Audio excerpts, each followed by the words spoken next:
So mga idol, ito yung huli ko ngayong araw mga idol, oh, na isdang bato. Yan. Yan yung huli ko ngayong araw mga idol. Tapos ito naman yung mga patay kong suno. Patay ko na suno, yan mga idol. Yan. Huli ko to ngayong araw mga idol. I-re-ice ko sila. I-re-ice ko ito ngayon. Yan. Tapos ito yung live ko mga idol, yung buhay ko na suno. Yung mamahaling isda, yung binubuhay, yun mga patay kasi yun.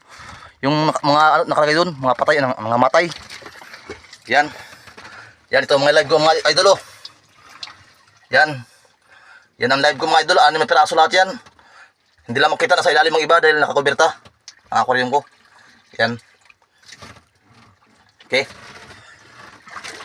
Yan ang live ko mga idol, to yung mga i-re-ice ko ngayon. Yan yung mga patay kong suno.